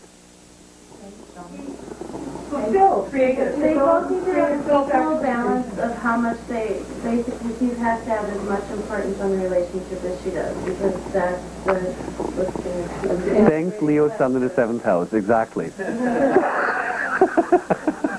Yeah. A need is that he is able to re-empower her in terms of the relationship, as much as she willing to re-empower him as total co-equals, having a common sense or common direction of philosophical, social, what has to be changed, all these kind of things. But it has to be someone who is very, very centered in a good way within himself, confident, strong, and loves pioneer kind of work. Yeah, who gives her the freedom that she needs, Moon in the 1st house, rule of the 2nd, by giving himself the freedom to follow whatever idea, rule of the 7th house being in Aquarius, he has in mind to act upon, even though having no concept about it, but via the action, via following his instincts, being totally free. She gets more and more the trust that she can do whatever she wants, and they grow together. You know what I mean? We have to find, we see this opposition, Mars being like in the 7th house. There has to be someone who's like totally self-reliant in terms of, doing his own thing. But being as fair, that's what she needs. Jupiter in the 9th house, to honestly communicate with her what he's up to do. You know what I mean? Not just to leave the house in the beginning when there's a lot of insecurity. You know what I mean? But just to say, honey, I don't know, I've got this itchy feeling. I have to get up in the morning at 6 o'clock and go into the desert. I have no idea what it is. I love you, honey. See you maybe tonight, otherwise in 3 days. Off we go. Well, that's fine, I understand that. Yeah, of course. Then you understand it. If he just goes, if he just leaves you, Well, that's abandonment. oh yes, then this one is triggered out. So he needs to also inform you, even if his concept, his idea, is not complete yet, because it never can be complete. But just inform you what he's up to do. Yeah? Saturn in conjunct ammonia. No, I'm talking still about what we're trying to teach her. The 7th house cusp, rule of that planet and the ruler. Yeah? But when she said that would be abandonment if he left without telling her, would that be... That's then the abandonment of Saturn in conjunct the moon, combined with Mars opposing the moon. And a Pluto in the 4th house that we don't see right now. Yeah, sure. The Mercury in Capricorn there, he needs to be able to express himself responsibly. Yes. And before being able to do that, he needs to be able and give himself the time to reflect about his physical instincts, or after he's done, like, run into the desert, to say, hey, sweetie, I need, like, an hour for myself, or a day by myself, and just shut up. Yeah? To make her not feel insecure, but to re-empower her by his self-responsible actions, to follow his instincts. Then he's a living example, Leo, for a certain way of living his very nature, which energetically enables her to feel secure. Being a co-equal partner who just follows her instinct whenever they come up. Yeah? Teach her how to creatively self-actualize herself and give meaning to her own. Exactly. Exactly. And not to use her as a planet spinning around him as the sun. But it's interesting how that's worked in the past was that, as far as the codependency side of the emotional paradox, was that I could go away for like a month or something, and they would feel like very insecure or whatever, but I also would feel very insecure. They went away. So when the thing... That's the dynamic of opposition, 1st house, 7th house. But it's all within you. Yeah. It's just within you. Just trying to get a handle on that opposition, and something I didn't think about earlier is that moon, the ruler of the 2nd house for needs and relationships. You know, we were talking about the 1st house and Gemini energy and everything, but there's really a real sense of core innocence. 1st house Gemini, which is I don't know, the self-image, the moon, not being unaware of the old self-image. So there's need through this freedom to learn about itself. Exactly. 7th house is not only what is needed in a partner, but also the persona. You see all this Sagittarius over there in the 7th house, with this need to exaggerate their own knowledge, to be right. And one of her complaints earlier is, I draw all these guys, I'm so sick of hearing guys saying, I'm your teacher. But yet that persona is her own mechanism to hide her own sense of inadequacy because she doesn't know enough. She doesn't understand herself well enough yet. And she always feels, because of judgment of this childhood and previous lives, whenever she's acting her needs, without any kind of work or permission be done before, she feels inadequate, not good enough, thinks that she deserves judgment, abandonment, betrayal, da-da-da. That's exactly right. Therefore, there's the persona. In that Jupiter in Aquarius, to me, talks about a person that's willing to stand up to her intellectually and say, look, I don't think you've looked at all this correctly. Somebody that will meet her on the intellectual battleground, 9th house Aquarius. But yet will obviously meet these other needs, these other needs for the tenderness and the whole. Sure. But someone that can point out that she simply doesn't know it all. That helps her objectify. Helps her to objectify. But by a actively lived example, not by intellectual crap sitting on the title and da-da-da-da-da-da-da. Right. Giving 1 or 2 brief, essential, true statements, and then going back to live the life. With that intellectual stuff, Yeah. I want to slap them. Yeah, of course. Makes you angry. Yeah. You know what I mean? No, I understand. It's got to be lived. Yeah, it has to be lived. Sun conjunct Mars. Yeah. It has to be demonstrated. Yes. And my father told me, my father always was telling me about, as far as, I just realized now, as far as having to work for it, that's very, very hard for me to resolve. My father would always tell me that, it was a paradox. I was not good enough. And he would hit me like this on my head and say, you're stupid, And so I was not good enough, but expect me to be the best. And I remember once, so those working for his approval, and I remember once I came home, I don't remember how old it was, but with all A's on my report card. And I was so happy, like, I got all A's. I was so proud, and I showed it to him, and he just looked at it. He was horrible. He just looked at it like, no, not all A pluses. No, just, yeah, and I still remember it. Sure. It's painful. It's just damn painful, Yeah, It's this asshole. But it's funny because the vision of the observer, there's other times he used to break a switch off a willow tree and whip us with it. And as he got older, he was a lot older. He was 57 when I was born. And as he got older, he tried to do it to me once, and I ran away. You know, because I was rebelling against him when I was a teenager. Sure. Aquarius now. And he ran after me, and he couldn't catch me, and I started laughing because I thought it was so ridiculous. And he started laughing, and then he tried to be serious.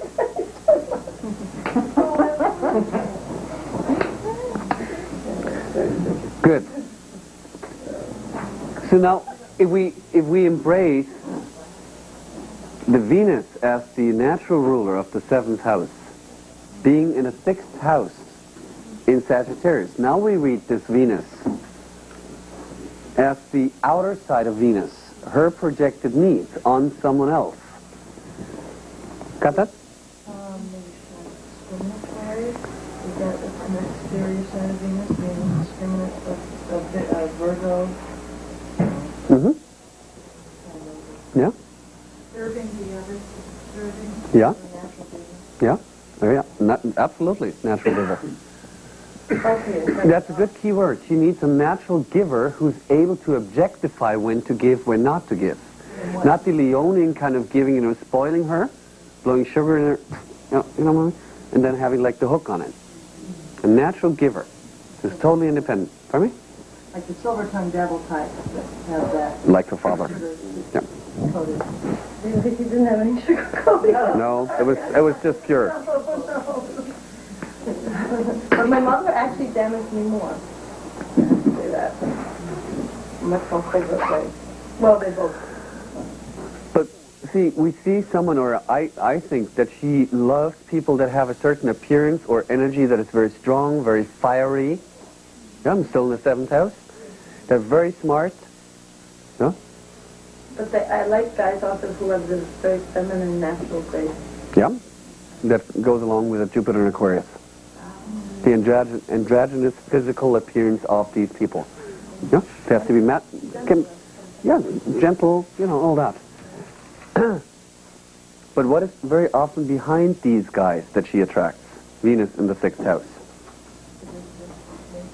Does not have to be sadistic nature. In the first place, it's what? Do they feel good enough? No.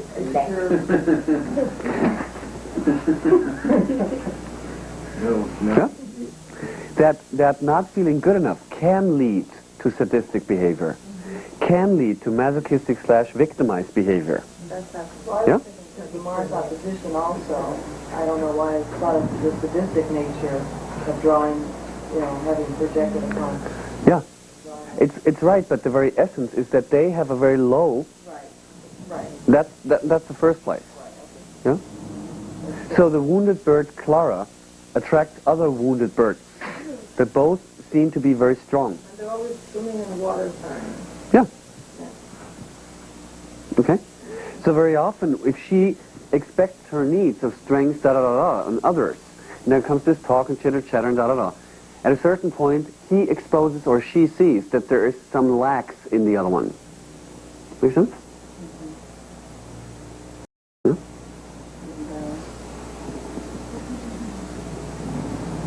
Who doesn't have lack? I'm just wondering, is there anybody who doesn't have a lot? No, not at all. But imagine that person, Sagittarius, Mars, Sun conjuncting, with Jupiter. What kind of an appearance is that? I'd be somebody who's totally in control. Seems self-confident. Seems totally self-confident, strong and center within. You know? Hiding the feeling of lack. You don't see that, exactly. But they might be there. Huh? And then... Oh, somebody who's afraid of being vulnerable. Could be. A little bit. Could be. Yeah. I'm just thinking that as an answer. And very often she attracts people that are very wounded, yeah, that have learned to somehow compensate, Sagittarius, that with a certain kind of strength, yeah, and that are highly traumatized. Sagittarius, ruler, being in Aquarius. By philosophical. By whatever shit, I don't care. But they're in trauma. Yeah? But it's funny because I it's like 50-50. The more major relationships of long duration that I've had, I left. The shorter ones, they left. Huh? So it's just trying to say that behind all that, very often there can be a very low self-esteem within these guys, which is another need within them, same like within her, to embrace it via finding the inner universe to fill up the lack. You know what I mean? That can become a very good basis, that a daily life is like she does her thing, he does his thing. There's a common idea of philosophy, of ideas, of changing the world, da-da-da. Yeah? There's also a sense to embrace the wounds within them. Yeah? By going back into, this kind of nurturing thing, starting sexuality, to embrace the divine more and more in the sexuality. Make sense? Yeah? No? Yeah? Huh? I was just thinking the Divine Mother, because if the moon is first, the lack of nurturing. That doesn't resonate with me.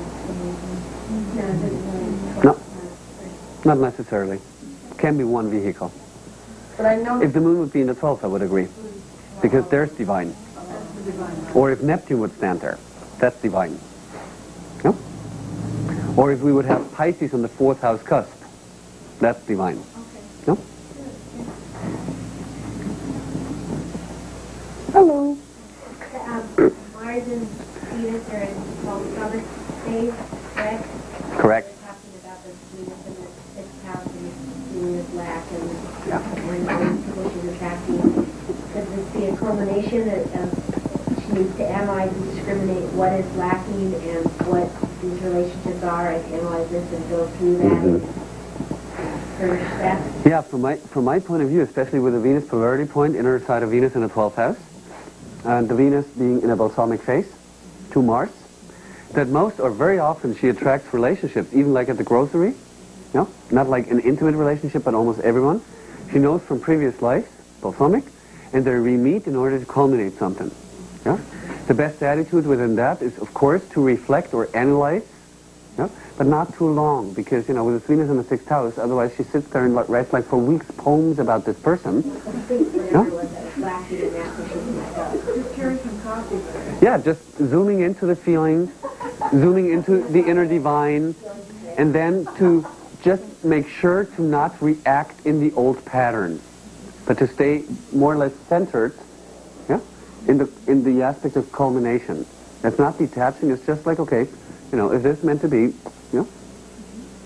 I always get the picture of the balsamic face of someone who's in deep meditation, sitting on a mountain peak, and clouds just travel by. Get the picture? Just letting them go by. Okay. Where would it, I just want to ask a question, where would it fit in,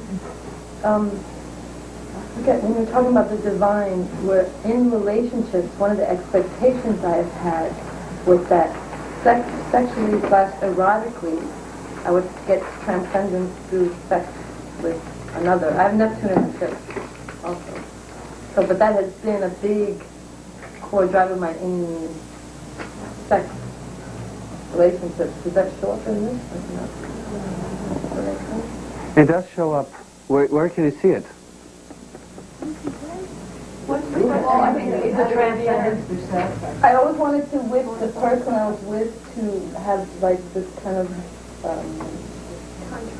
tantric, like spiritual sexuality, and like heal myself that way. But I mean, I know better now that I have to do it with myself first. But that was always like this huge longing. So, 12th house Taurus. Here is the answer. And of course, the inner side of Venus, being in the polarity of Venus, is in the 12th house too. Yeah. Does Neptune make any aspects to happy 7th house cusp? Is it the 7th house planet? Neptune makes a step out to Mercury and a strong square to Mars. And squares The nose? Oh, and it squares the nose. Okay. Yeah.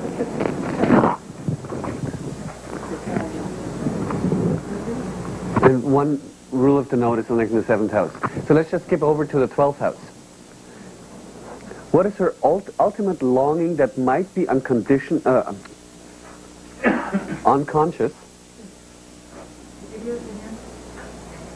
Would I give you a hint? Did you, by your Freudian slip of saying, Oh, no, not at all. It was language problem. okay. No, it was not a Freudian slip. 12th house. Yeah. Ultimate longing. Unconditional love. That's what we're all longing for.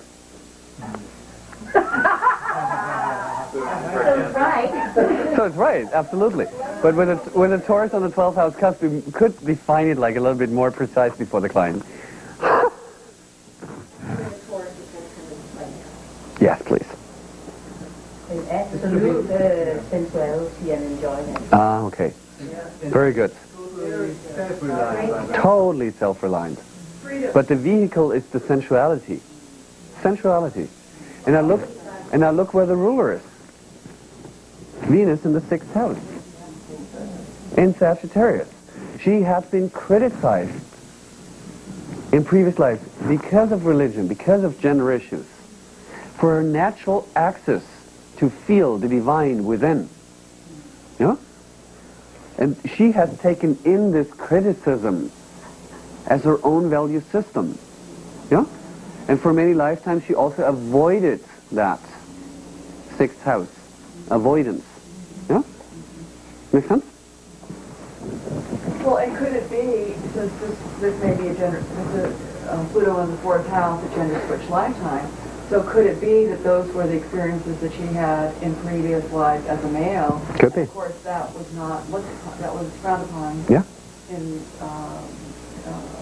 previous times. Yeah. So here she has the opportunity in a female body, yet still all that male energy, and this is accepted now. Yeah. Very likely. And see, if something like, in this symbolism from my point of view, this is the natural access via the senses, via masturbation. Even masturbation can be like a holy kind of act. Yeah, Taurus on 12th house cusp. Yeah. But the same moment, there probably was a tendency to very often feel guilty because of that. Yes? It's very hard for me now, even though I'm conscious of what I need to do, it's very hard for me to relax. Yeah. Yeah. I always feel like I'm being self-indulgent out of the automatic Yeah. That's what I meant by you're your own worst enemy. Yeah? Which goes back to, you know, everything we saw before. I'm But wasting time. you're not wasting I know, time. but I think that's the other thing that kicks in my mind. See, the beautiful thing in 12th house, there's no time anymore. The problem is the belief system behind it, which is orientated towards others, not to herself. Yeah, partly. Or on the other hand, which because of the comparison to others' beliefs, to the belief of others, yeah, in order to conform whatever, she had to detach Jupiter, split off from parts of her belief that only the mental layer was allowed to stay. And the essential part of that was put under the table. You know what? That's kind of my feeling. But where she's coming from naturally, you know, it once was like one thing. The mental union as the emotional union as the sensual union and all that. You know? That's what she's longing for to re-experience. You know? To then feel totally sound. Sound within myself. You know? And from that point then, 12th house, to bring whatever kind of information / inspiration I get, to then bring it into my personal daily life. Yeah? Make sense? That's a healing process. So masturbation is a very good way for her, for healing her own emotional, physical, sensual, gender switch kind of thing. And from my point of view, very often she had to compensate that she was not allowed to embrace the sensual access to the inner divine. Yeah, it was forbidden, it was criticized, they're not good enough, that's sinful, all this bullshit. Yeah, she needed now to rationalize or cut off, yeah, this one central part into a very intellectual kind of thing. But also that I would also kind of when I didn't cut it off, even now, I noticed that I would like kind of just divert the channel. Like I'd be central, like I'd cook myself great meals and things like that. But that's good, but I wasn't getting to the, I wouldn't take the time to masturbate, let's put it that way. Yeah. Yeah. Well, see, even cooking like a good meal. Not like gardening. Yeah. Or gardening, yeah. Yeah. Or poets, or music and all that. So what she's longing for, now bring that onto her longing, her ultimate longing for inner contact to the divine. Taurus on the 12th house cusp with the Venus in Sag in the 6th. What is she longing for to find next to unconditional love? The feeling of being totally self-sufficient, self-reliant, and in the universe, when she's in touch with God, she no longer needs anybody else, but she doesn't need to externalize it because she's Yeah? What else? Taurus? Being grounded is a safe spot. Yes? The service of some kind in relation to the spiritual sensuality Yeah? of the stuff. Yeah? But play it more simple. Keywords of Taurus. The senses, I really get the sense of play in here, and that for her, spirituality has to involve the senses. She has to feel communion has something Taurus word too. She has to commune with the divine. It's not enough to mentally Yes. capture it in anything. She has to feel it through the senses. Yes. Through the body. Yes. Make it real. Yes. Making it physical. Yes. She has to feel it, hear it, smell it, sense it. Which is, does she get a sense of healing through relationship with animals? Yes, of course. You see a pure diamond soul here. Pure what? Diamond soul. Damon soul. Oh, Damon, I thought you meant like diamond. No. Well, yeah. Take it this way. Take it this way. Why not? Yeah, I wrote it down the first time. No. The signature of that, or the symbolism of that? The emphasis of Sagittarius, the nodal axis 9-3, Neptune T square. Moon emphasis. Well, usually you have it with an emphasis of the mutable signs or houses, plus the observed reality of the client. What is the Damon? Sagittarius archetype. Huh? The human consciousness fusing and re-merging with Gaia consciousness. Huh? You know, we seem to see this a lot in these charts, but again, it's like even though Jupiter in the ninth is in Aquarius, the last Aquarian age. Mm-hmm. You know, and then her connection with the divine is through the senses, Mm-hmm. where, you know, through the patriarchy, through, you know, the religions that are currently running, the senses are bad and evil and must be, you know, abolished. Yeah. Those, you know, the renunciants that even renounce their own sexuality, you know, and because it's evil. You know, so like even the partner, the seventh house, here's an Aquarian, Jupiter, somebody says, bullshit, this stuff is crazy. Yeah. You know, who said we had to sacrifice a virgin to make it rain? Yeah. You know, and Okay. well, you know, like that's the type of bullshit that we come up with. When you, Okay, yeah. You know, 50 years when we look at what we're currently doing, it'd be like Sure. so superstitious in Yeah. 2000. Yeah. Yep. But see, on the other hand, in this chart, because of its strong ambivalence, or, you know, split, or kind of paradox, even if she's totally convinced about what we just developed for her, yeah, then it could be because of the incredible doubt and the old patterns that she has. The deep guilt pattern of whenever she starts to feel happy is not good. Yeah? Because the intake of guilt via comparison, via enforced kind of physical torture and all that shit. Yeah?